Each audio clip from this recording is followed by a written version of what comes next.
the ultimate truth is the absence of these qualities.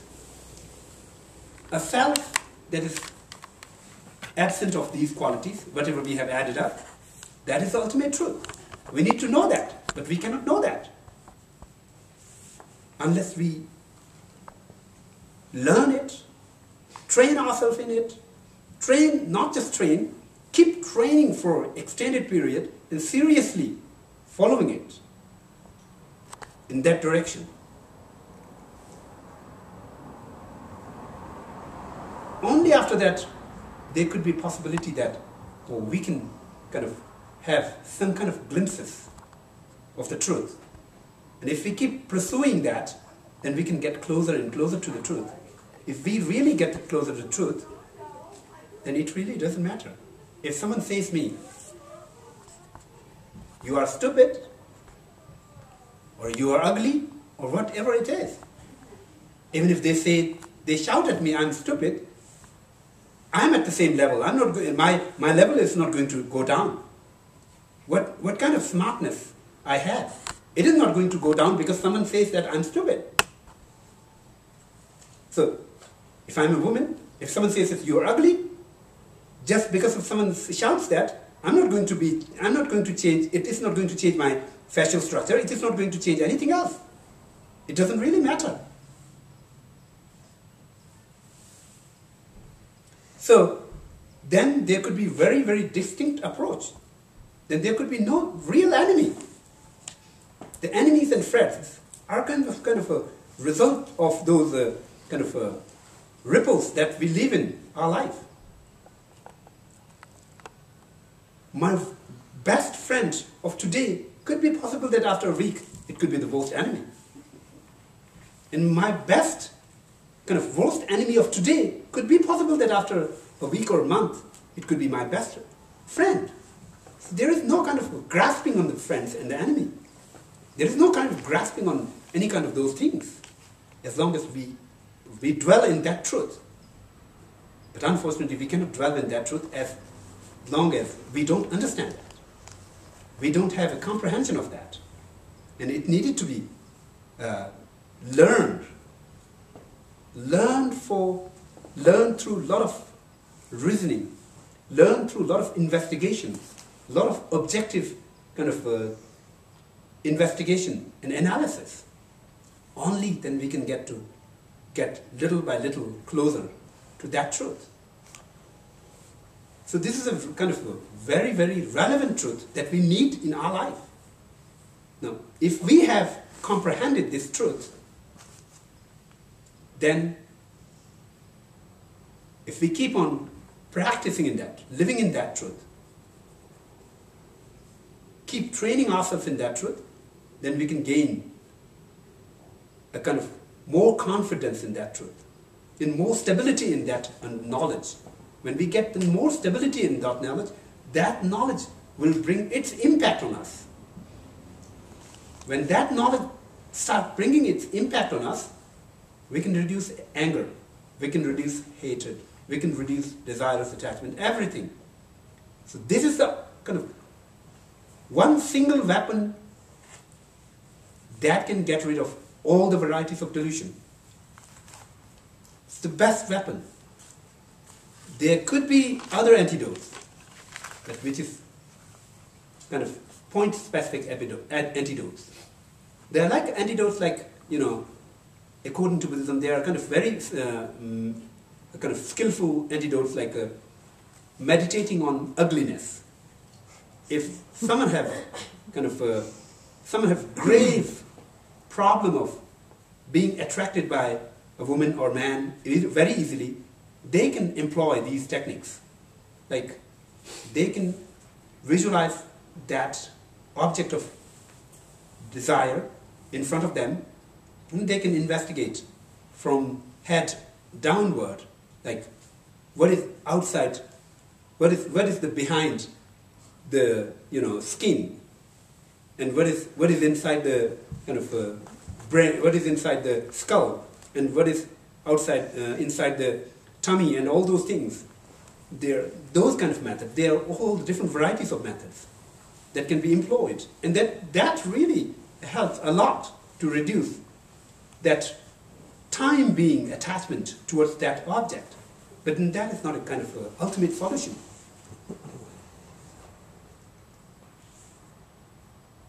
So there are those kind of methods. Like, if someone has kind of grave problem of anger, then they may meditate on the kind of destructive and harmful nature of the anger, how harmful it is for oneself, how harmful it is for the environment. Surely, if you get angry, all the people that is surrounding you won't feel comfortable, That's quite natural.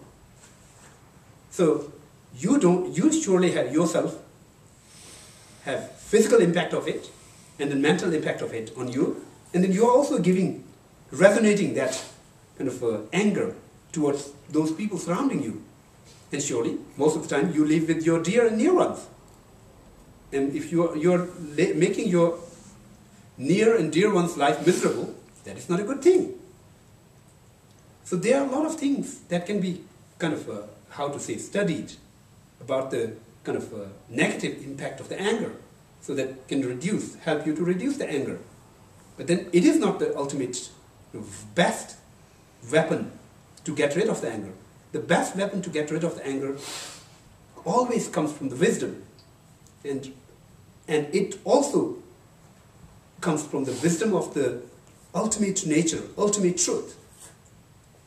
The other are conventional kind of, antidotes, which may be quite kind of effective in the time being and short kind of term manner, but not in the kind of ultimate solution. So this is really important to understand what is the kind of biggest and ultimate weapon that we need to focus on. And at the same time, there are kind of smaller weapons that can be used to tackle kind of specific problems. So there are these kind of things that we need to understand. So I've addressed the Four Noble Truths, and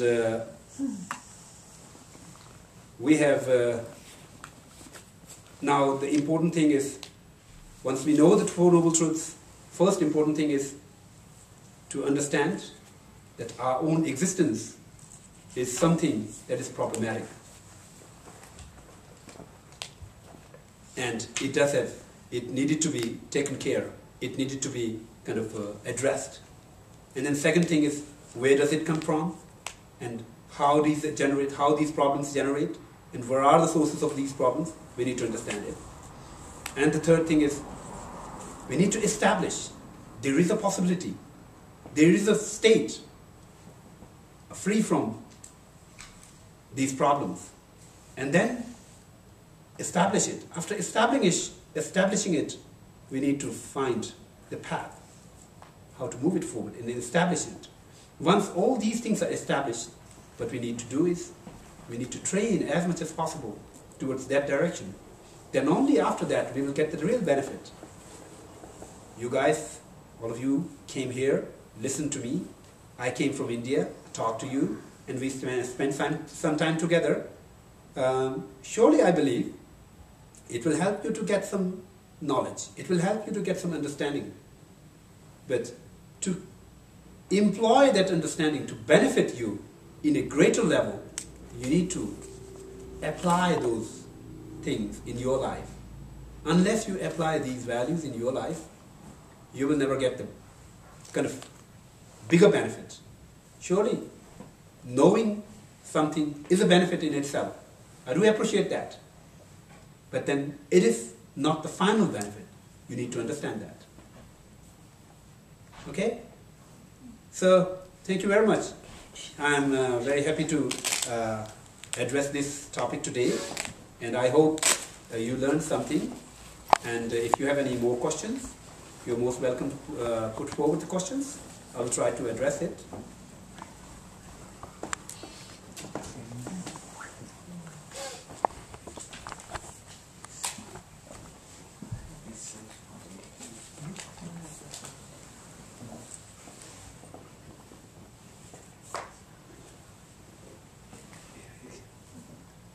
So if there is no question, that's really good. I do appreciate that.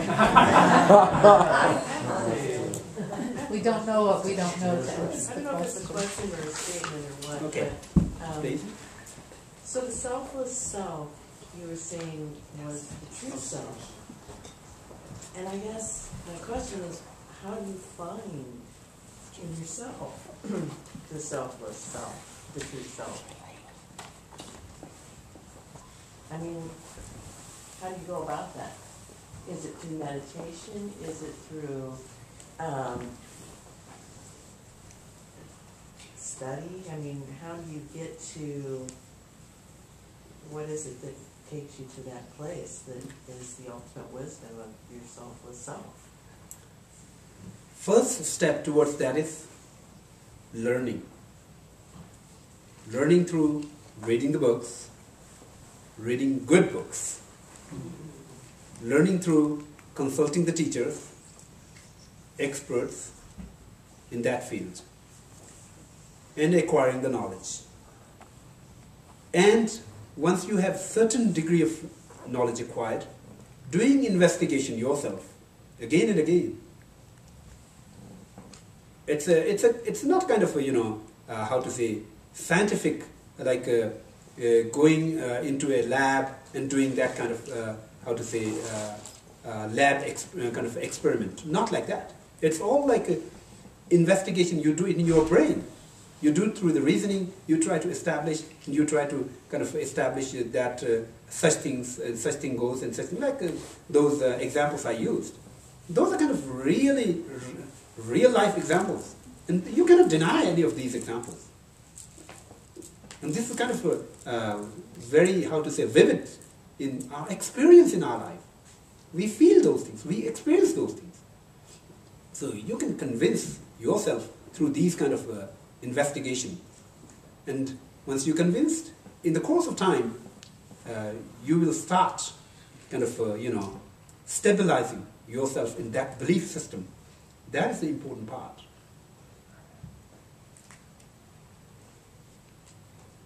And then once you are completely kind of, you have completely stabilized knowledge of that, comprehension of that, then you can keep meditating on that. Focus on that, you can meditate on that. So, meditation really comes in a much later level. But before that, there should be more learning and investigation and those things. Okay? You have more questions? Okay. Are you talking about more of an analytical meditation then? Yeah, analytical meditation also, generally all the analysis that we do, all the investigation that we do is a part of the analytical meditation. But then if we are talking about the kind of definitive analytical meditation, then it can only come after achieving the shamatha. So that's a different level. Yeah. Yeah, the young boy? It's a personal question, I guess. It seems very important for, well, there's, I don't have a background in Buddhism, but there seems to be two sides. There's a very reasonable side, which is what you're appealing to in me. I mean, because like you say, it's kind of just a very logical thing. If you follow those tenets of Buddhism, it seems like some kind of progress in the state that we're in now. When did you develop your faith-based beliefs? I mean, because it seems like to really believe in that absolute truth, you have to have an understanding of reincarnation and things like that allow yourself to go beyond this individual life. And I guess for you, when did you find that? Because I feel like that's an obstacle that stands in the way of somebody coming from a Western mindset from the get-go.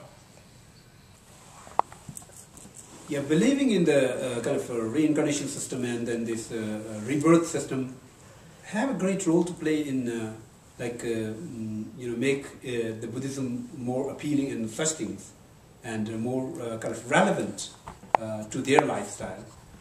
But at the same time, Buddha didn't employ this technique of having faith first and then kind of investigate or do study later. Buddha didn't really kind of emphasize on that. So Buddha's approach was teach the ground reality first. Treat the ground reality about the truth.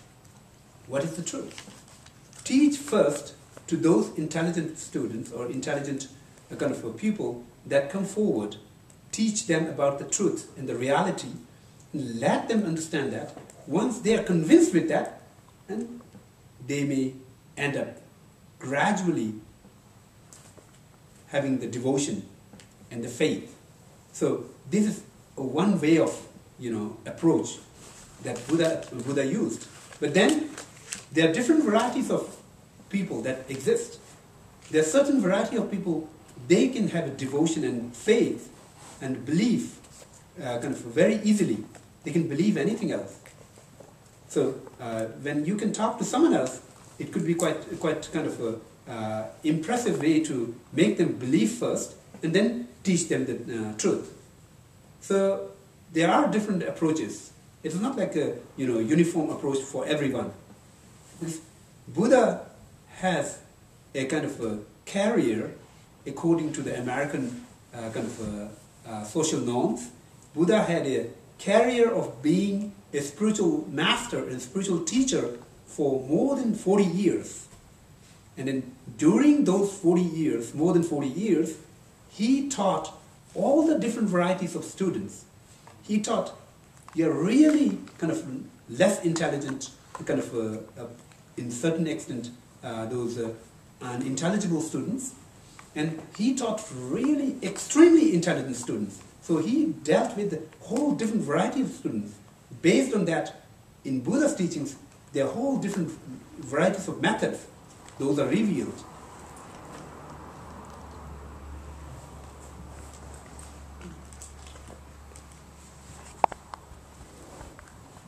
So, do you have any more questions or okay?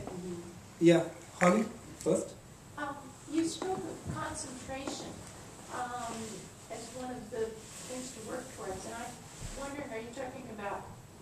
Could you elaborate on what you meant by concentration? And I was wondering if it was meditation or thought, or so if you could just explain that a little more. Generally, concentration is a variety of meditation. And concentration, generally, when we use the concentration, this word, we are kind of talking about a variety of meditative achievement that is kind of, we say, single-pointed meditation. And then in that single-pointed meditation, a serious practitioner who has achieved that kind of state of meditation or achievement, they can remain focused on chosen object or chosen subject for at least 3 to 4 hours of kind of extended period without any kind of disturbances. So that is something that can be achievable. But then if it is trained, if it is practiced in a kind of infinite level, there could be possibility that people can remain in that kind of meditative states for weeks and months and kind of years. But then general kind of standard, the kind of borderline, when we declare someone has achieved that state or not, is like 3 to 4 hours.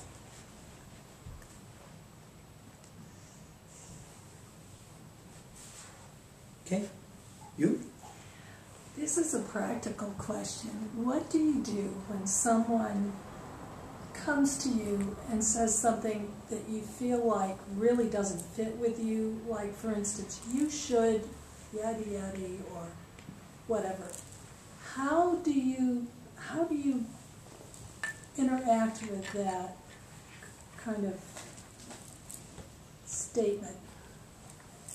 I don't remember I facing in such circumstances in my life.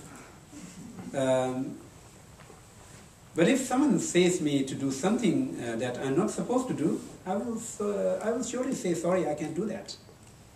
Just simply answer back. That's right.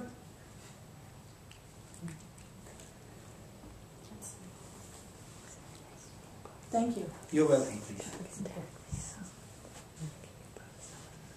Okay, so we're going to stop here now. Okay? So after this, we're going to do a dedication. Okay, we believe that by coming here, by joining together in this session today, we definitely have accumulated great potentials, great kind of positive potentials, and it's always good to provide a direction for them. So whatever good deeds that we have done, it is the best way to dedicate is to dedicate it for the benefit of all the sentient beings. Now, there is a better way to do that. Dedicate it for the achievement of the Buddhahood by all the sentient beings. So we believe that that is the best way. And then beside that, there could be a lot of ways. There could be a lot of ways to dedicate it for those underprivileged. There could be billions of people, those are underprivileged. We dedicate them for their benefit. And there could be like a lot of other things. And especially United States is going through economic hardship. It's good to have a good economy so that people can feel good, you know. So it's good to dedicate even for that. We believe that will at least have its own kind of benefit in that way, a small way. So this is something that we need to do. So while I do the chanting, you can join me with the dedication, okay?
Okay.